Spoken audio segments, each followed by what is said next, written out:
చిగురాకుల లేఖలు రాసి చిరుగాలి చేతికి ఇచ్చి ఎప్పుడోనే పంపించాను నువ్వు చూడలేదా?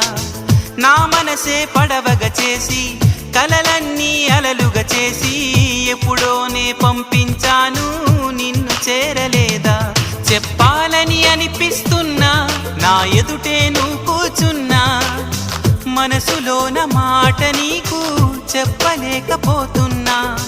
చెప్పకుండా ఓ క్షణమైనా ఉండలేకపోతున్నా. ఎలా చెప్పనం